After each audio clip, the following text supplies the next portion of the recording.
semuanya, perkenalkan nama aku Angelin Ananta Dinda Ningtyas, duduk mahasiswa 2100533, Program Studi Pendidikan Sosiologi kelas 3A, Universitas Pendidikan Indonesia. Cara mengenai bangsa Indonesia. Apa sih yang terlintas di pikiran dan benak kalian tentang bangsa Indonesia? Pastikan jumlah penduduk yang banyak, masyarakat yang majemuk, masyarakat yang multikultural. Tetapi dengan kemajemukan itu menjadi suatu keunikan dan kelebihan bagi bangsa Indonesia. Kenapa? Karena bangsa Indonesia memiliki rasa toleransi yang tinggi. Tidak menjadikan perbedaan di masyarakat itu menjadi sebuah kelemahan, tetapi menjadi sebuah kelebihan.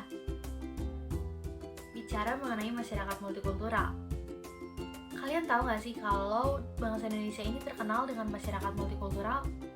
Dan apa sih karakteristik dari masyarakat multikultural itu sendiri? Oke, nanti aku bahas satu persatu ya, mulai dari konsep dan arti masyarakat multikultural. Konsep masyarakat multikultural. Konsep masyarakat multikultural ini disusun oleh 3 kata utama: masyarakat, multi, dan kultur. Nah, kalau masyarakat ini adalah arti kumpulan manusia yang hidup dalam satu kesatuan dan berinteraksi menurut sistem adat yang berlaku dalam suatu daerah untuk waktu yang tertentu. Sedangkan istilah yang kedua itu ada multi, berarti keanekaragaman atau banyak.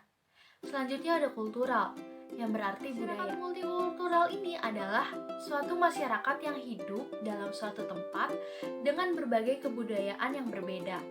Masyarakat multikultural biasanya menganut paham multikulturalisme, yang berarti setiap budaya ini memiliki kedudukan yang sederajat dan memiliki kelebihannya. Masyarakat di Indonesia ini disebut sebagai masyarakat yang multikultural. Terjadi mobilitas manusia antar wilayah geografis yang sangat cepat.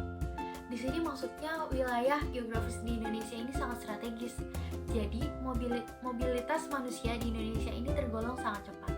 Nah, yang kedua, kita bertemu dengan orang Solo atau Jawa Tengah dan Malang, Jawa Timur ini yang berjualan di Jayapura atau Papua.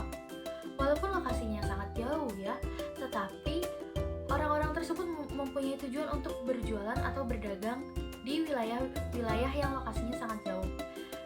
Yang ketiga, kita juga sering menemui pernikahan dari suku daerah yang berbeda, kayak semisal istrinya dari Jawa dan suaminya dari Batak, dan itu merupakan contoh dari masyarakat yang multikultur.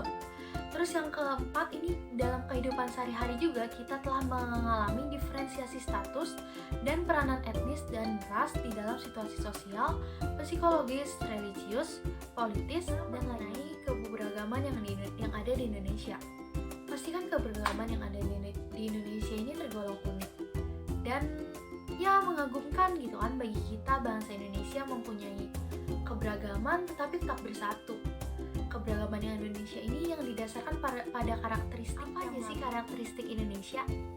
Karakteristik Indonesia itu ada 6. Yang pertama, jumlah penduduk yang besar.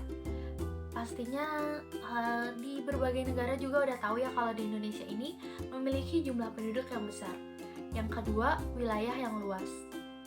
Yang ketiga, posisi silang. Posisi silang ini dimaksudkan ini lokasi Indonesia yang strategis. Indonesia terletak di antara 2 samudra, Samudra Hindia dan Samudra Pasifik, dan 2 benua, Asia dan Australia. Yang keempat, ini Indonesia memiliki kekayaan alam dan daerah tropis. Yang kelima, ini kualitas hidup yang tidak seimbang. Yang keenam, perbedaan dan kekayaan etnis.